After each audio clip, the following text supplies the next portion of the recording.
బెంగ పెట్టుకోకమ్మా, వచ్చి నా వీపు మీద కూర్చో అన్నారు. అంటే అమ్మ చూసిందిట, పక్కున నవ్వింది. వానరుని యొక్క చేష్టితమును బయట పెట్టాడో ఎందుకని? అప్పటికి స్వామి చిన్నవారై ఉన్నారు, పిల్లంత వారై ఉన్నారు. అమ్మ వచ్చిన వీపు మీద కూర్చో అమ్మా, 100 యోజనముల సముద్రాన్ని దాటించి ఆవలి ఒడ్డుకు తీసుకెళ్లి ప్రశ్రవణ పర్వత శిఖరముల మీద కూర్చున్న రామచంద్రమూర్తి యొక్క పాదార విందముల యందు సమర్పించి కృతకృత్యుడనవుతానమ్మా అన్నారు. అంటే అమ్మ నవ్వి ఓ మాట అంది.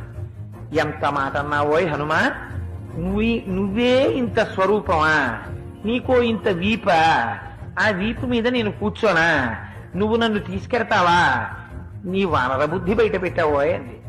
అంటే పాపం అంతకు ముందు ఎవరి చేత అధిక్షేపింపబడి ఎరగడు మహానుభావుడు. అంత మాట నేసింది అమ్మ నన్ను, ఇదే నా స్వరూపం అనుకుంటోంది, నా స్వరూపం ఏమిటో అమ్మకి చూపించాలనుకున్నాడు.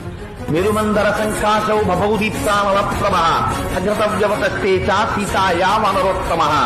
ఒక్కసారి మేరుపర్వత శిఖరాలు ఆకాశాన్ని చుంబిస్తూ ఎలా ఉంటాయో అంత స్వరూపాన్ని పొందేసి పెద్ద పాదాలతో, పిక్కలతో, మోకాళ్లతో, బలిసినటువంటి తొడలతో, సన్నటి నడువుతో, విశాలమైనటువంటి వక్షస్థలంతో, శంఖం లాంటి కంఠంతో, కాల్చిన పెనం లాంటి ముఖంతో, వాడి అయినటువంటి కోరలతో, పచ్చటి కన్నులతో, పెద్ద శిరోజములతో, మహానుభావుడు పరిఘల వంటి భుజములతో, పెద్ద పెద్ద వేళ్లతో, అంతంత అరిచేతులతో స్వామి నిలబడేటప్పటికీ అంత పైకి చూసి అమ్మ ఆశ్చర్యపోయింది.